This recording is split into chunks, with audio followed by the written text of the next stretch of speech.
Could the possible resurrection of the Waynes affect Batman's life forever? Will he even want to be Batman anymore? Well, let's hop into the pages of Batman issue number 74 and find out for ourselves, shall we? Alrighty then, so as we join the comic, we're still in the desert. Thomas Wayne, the Flashpoint Batman, continues to work his way through Ra's al Ghul's honor guard all the closer to the Nain Pit. What is the Nain Pit, you might be asking yourself? Well, basically it's a super special, awesome version of the Lazarus Pit that you've never heard of before until right this minute, but it's so much better than the Lazarus Pit, because it can bring you back whenever, wherever, no matter what shape your body's in, and it won't make you crazy. The only downside is that you have to trade a life to use it. Thomas Wayne had found out about the pit back in his own world when he killed Talia al Ghul and Flashpoint Ra's al Ghul tried to resurrect her. Whoa, holy crap, did Tom King just explain a thing, give a concise to the point answer? Guess what, there's more. He actually calls back to something that happened in a previous issue to set the scene, mainly that weird Russian fairy tale that Thomas Wayne read Bruce at night, the same story that KG Beast had read to him. The one where all the animals are going to St. Petersburg, but then they fall into a pit and one by one they have to eat each other. Thomas says, boy, it was pretty messed up that he read that book to his young kid, but Bruce just loved it. He'd cry without it. Speaking of crying, Thomas busts his son's chops quite a lot this issue, saying that he was a weak kid, always coddled, that his mother was always babying him. The complete opposite of when Thomas was a boy. In fact, the complete opposite of Thomas's relationship with Bruce's grandfather, who he says was actually quite abusive to him.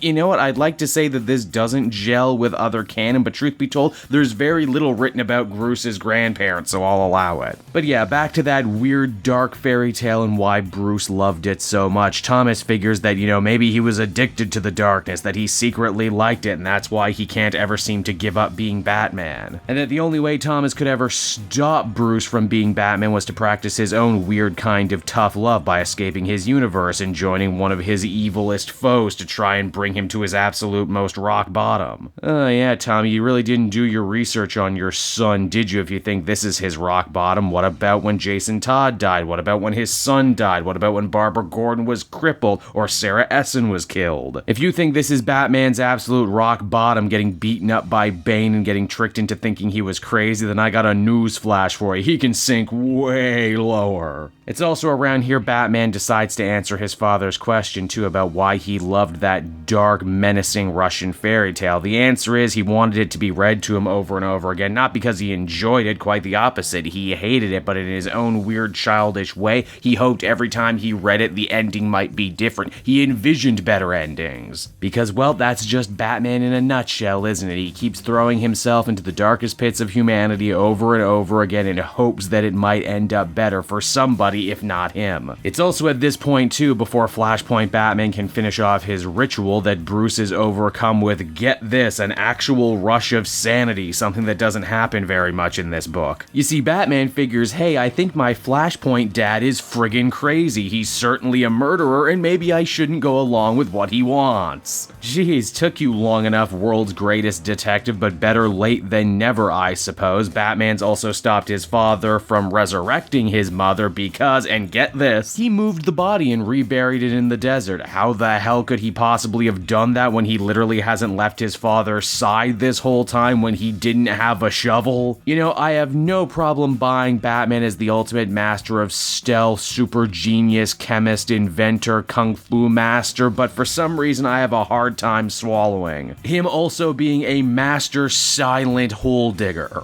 Also, with no Martha Wayne corpse to be found, that pretty much means this story has to sort of peter out with father and son fighting each other. There's no dialogue in this scene, too. We're just repeated that same Russian story verbatim. And so that was Batman issue number 74, and believe it or not, I actually don't think this is the worst one in the series so far. In fact, I kinda liked it in spots. Mainly because it didn't mess around. It had a beginning, middle, and end and actually got to the point for once. Oh, sure, the ending was a little underwhelming considering how much they've built it up, but I also feel like this story was purposely shortened, what with the whole having to get to City of Bane and having to end this story soon. For once, too, in what feels like a million years for this book, Batman actually wasn't the worst, most crazy person in the story. That was all Thomas Wayne for once. Batman actually had a plan, actually executed it. Oh, sure, you you have to suspend your disbelief. But hey, you know what? He's actually acting more like a hero than he has in a very long time, so I'll take what I can get where I can get it. Ultimately, I give this a 6.5 out of 10. Hey, maybe City of Bane will actually be good too, who knows?